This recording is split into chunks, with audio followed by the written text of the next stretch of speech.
नमस्कार दोस्तों, स्वागत है आपका आप ही के चैनल में। और ये डेटा एनालिसिस है, इसको थोड़ा मैं करना ज़रूरी समझ रहा हूँ क्योंकि ये जो वीक है अभी जो 28 नवंबर से आपका स्टार्ट होने वाला है, ये मंथली एक्सपायरी वाला वीक है।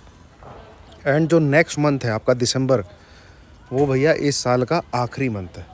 तो हमारे सामने जो डेटा अभी है इसमें दो इम्पोर्टेंट ऑब्जर्वेशन है।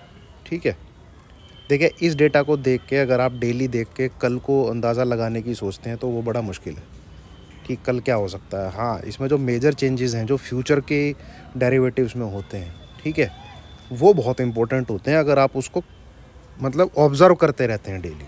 ठीक है, फॉर पोजिशनल बेसिस।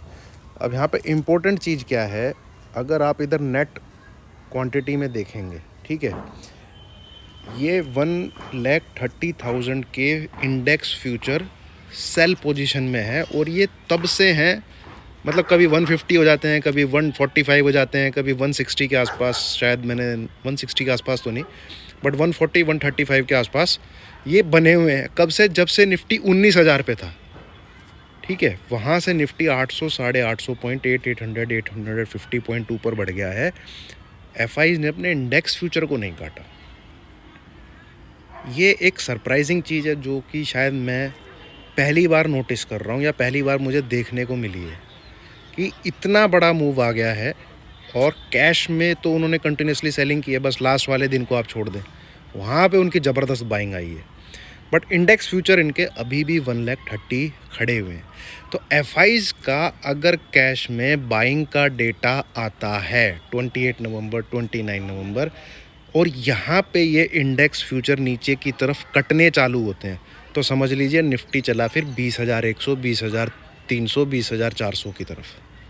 ठीक है, मैं अपने दोबारा बोलता हूँ, अगर कैश में बाइंग आती है एफआईज की और ये इंडेक्स फ्यूचर यहाँ पे कटने मतलब रिड्यूस होने लगते हैं, तो समझ लीजिए फिर निफ्टी चला ऊपर की तरफ, मार्केट चला।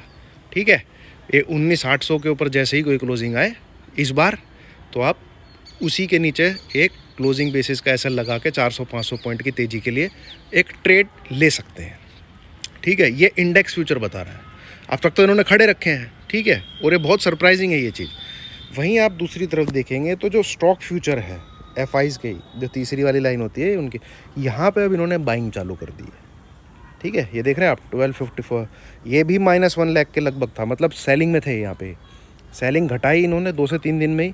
अब ये बाइंग को बिल्डअप कर रहे हैं 12,000, फिर 25,000, अब ये 44,000 क्वांटिटी स्टॉक फ्यूचर की बाइंग में आ गए। इसको भी नोटिस रखिएगा, क्या ये घटती है, क्या ये बढ़ती है।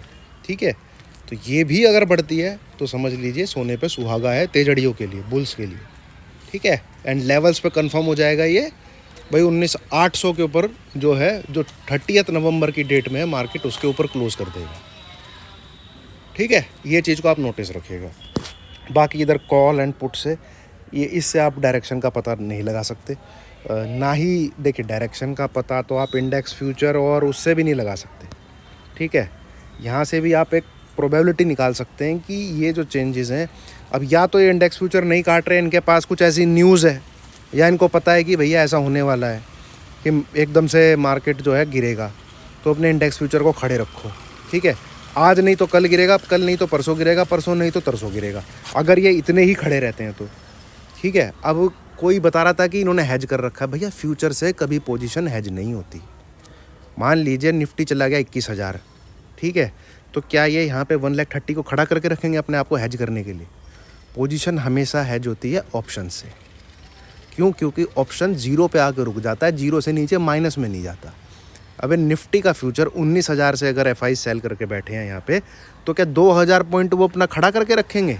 2,000 पॉइंट तक, मतलब ये हैजिंग है। ये थोड़ा मेरे को मतलब है, जिन लोगों ने ऐसा मैसेज किया है, थोड़ा दिमाग थोड़ा अप्लाई कीजिए यार। बोल क्या रहे हो, सोच क्या रहे हो? फ्यूचर से हैजिंग होती है? वाह। ठीक है भैया, फ्यूचर का लॉस इन्फिनिटी होता है। ठीक है, अगर पता करना है तो बाई करके देख लीजिए। फ्यूचर का लॉस जो है उसकी कोई तय सीमा नहीं है। ऑप्शंस का लॉस ज़रूर आपका जीरो हो जाएगा।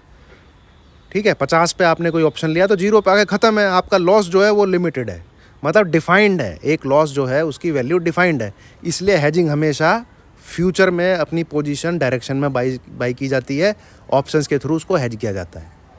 ठीक है, ऐसे कभी नहीं होता कि आप ऑप्शंस में क्या कहते हैं फ्यूचर के थ्रू अपनी बाइंग को हेज करोगे। वाह, ठीक है, चलिए, जो मुझे कहना था मैंने समझाया। इधर जितना बड़ा डेटा होगा, देखिए जितनी बड़ी पुट बाइंग, जितनी बड़ी पुट राइटिंग, जितनी बड़ी कॉल, जितना ये हैवी डेटा होगा मार्केट उतना रेंज बाउंड रहेगा। निफ्टी बैंक निफ्टी उतने रेंज बाउंड रहेंगे, आपको डायरेक्शन नहीं मिलने वाला। ये कॉल एंड पुट का डेटा जब हल्का हो जाएगा, ठीक है, तब आपको एक डायरेक्शन देखने को जरूर मिलेगी मार्केट में। मार्केट जो है अपनी रेंज को ब्रेक करता हुआ दिखेगा। ठीक है, तो ये था दोस्तों मेरा ऑब्जर्वेशन व्यू जो मुझे आपके साथ शेयर करना था। तो ये चीज़ को नोटिस रखिएगा, क्योंकि अभी जो आगे आने वाला वीक है वो मंथली एक्सपायरी वाला वीक है। ठीक है, और लास्ट मंथ का दिसंबर भी काफ़ी चुनाव के रिजल्ट ये सब फलाना ढिमकाना बहुत होने वाला है मार्केट में। ठीक है, तो वीडियो अच्छी लगी हो तो लाइक कीजिए, शेयर कीजिए, चैनल को सब्सक्राइब कीजिए। Thank you very much.